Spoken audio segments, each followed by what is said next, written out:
ಮಾವಿನ ಹಣ್ಣು ಹಣ್ಣುಗಳ ರಾಜ ಅಂತ ನಮ್ಮೆಲ್ಲರಿಗೂ ತಿಳಿದಿದೆ. ಆದರೆ ಹಣ್ಣುಗಳ ರಾಣಿ ಅಂತ ಯಾವ ಹಣ್ಣನ್ನು ಕರೀತಾರೆ ನಿಮಗೆ ಗೊತ್ತಾ? ಇದೇ ನೋಡಿ, ಹಣ್ಣುಗಳ ರಾಣಿ ಎಂದು ಕರೆಯಲ್ಪಡುವ ಮ್ಯಾಂಗೋಸ್ಟೀನ್ ಹಣ್ಣು. ನೋಡೋದಕ್ಕೆ ತುಂಬ ಕ್ಯೂಟ್ ಆಗಿರುವಂತಹ ಈ ಹಣ್ಣಿನ ರುಚಿಯಂತೂ ಅದ್ಭುತ ಅಂತ ಹೇಳಬಹುದು. ಇಲ್ಲಿ ಕಾಣ್ತಾ ಇರುವಂಥದ್ದೇ ಮ್ಯಾಂಗೋಸ್ಟೀನ್ ಹಣ್ಣಿನ ಮರ. ವರ್ಷವಿಡೀ ಹಚ್ಚ ಹಸುರಾಗಿ ಕಂಗೊಳಿಸುವಂತಹ ಈ ಮರದ ಎಲೆಗಳು ತುಂಬನೇ ಆಕರ್ಷಕವಾಗಿದ್ದು ತುಂಬ ತಿಕ್ಕಾಗಿ ಲೆದರಿಯಾಗಿರುತ್ತವೆ. ಇಲ್ಲಿ ನೋಡಿ, ಹೊಸದಾಗಿ ಚಿಗುರುತ್ತಿರುವ ಎಲೆಗಳ ಒಟ್ಟೊಟ್ಟಿಗೆನೆ ಮೊಗ್ಗುಗಳು, ಹಾಗೆ ಕಣ್ಮನ ಸೆಳೆಯುವಂತಹ ಇದರ ಹೂವಿನ ಅಂದ ನೋಡಿ.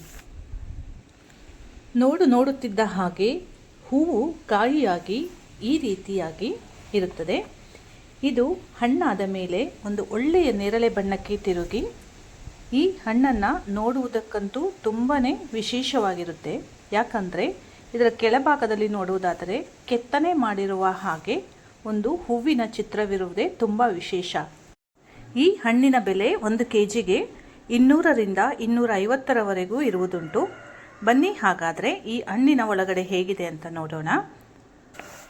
ಒಂದೇ ಕೈಯಿಂದ ಇದನ್ನು ಬಿಡಿಸ್ತಾ ಇದ್ದೀನಿ, ಇನ್ನೊಂದು ಕೈಯಲ್ಲಿ ವಿಡಿಯೋ ಶೂಟ್ ಮಾಡ್ತಾ ಇದ್ದೀನಿ, ಕ್ಷಮೆ ಇರಲಿ. ಅದ್ಭುತ ನೇರಳೆ ಕೆಂಪು ಮಿಶ್ರಿತ ಬಣ್ಣ ಇರುವಂತಹ ಈ ಹಣ್ಣನ್ನು ಓಪನ್ ಮಾಡ್ತಾ ಇದ್ದ ಹಾಗೆ ನೀವು ನೋಡಬಹುದು ಶ್ವೇತವರ್ಣದ ಹಣ್ಣಿನ ತೊಳೆಗಳು. ತುಂಬ ಸಾಫ್ಟ್ ಆ್ಯಂಡ್ ಜ್ಯೂಸಿ ಆಗಿರುವಂತಹ ಇದರ ಟೇಸ್ಟ್ ಅಂತೂ ಸೂಪರ್ ಅಂತಲೇ ಹೇಳಬಹುದು. ಸ್ವಲ್ಪ ಹುಳಿ ಸಿಹಿ ಮಿಶ್ರಿತವಾದಂತಹ ಈ ಹಣ್ಣಿನ ರುಚಿ ನಾವು ಕಂಪೇರ್ ಮಾಡಬಹುದಾದರೆ ಗಟ್ಟಿ ಮೊಸರಿಗೆ ನಾವು ಸಕ್ಕರೆ ಸೇರಿಸಿ ಸವಿಯುವ ಅನುಭವ ಆಗುತ್ತೆ.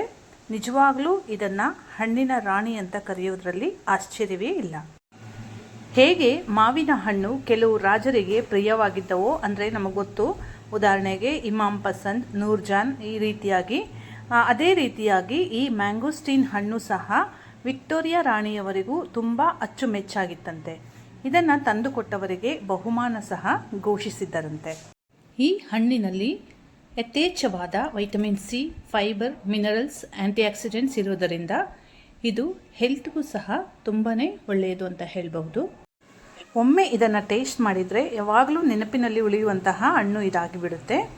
ಒಟ್ಟಿನಲ್ಲಿ ಹಣ್ಣುಗಳ ರಾಣಿ ಎಂದೇ ಕರೆಯಲ್ಪಡುವಂತಹ ಈ ಹಣ್ಣನ್ನು ಯಾರ್ಯಾರು ಟೇಸ್ಟ್ ಮಾಡಿದ್ದೀರಿ ಅಂತ ಹೇಳಿ ಕಮೆಂಟ್ ಮೂಲಕ ತಿಳಿಸಿ. ಮತ್ತೊಂದು ವಿಷಯದೊಂದಿಗೆ ಮತ್ತೆ ಸಿಗ್ತೀನಿ. ವಿಡಿಯೋ ನೋಡಿದವರೆಲ್ಲರಿಗೂ ಧನ್ಯವಾದಗಳು.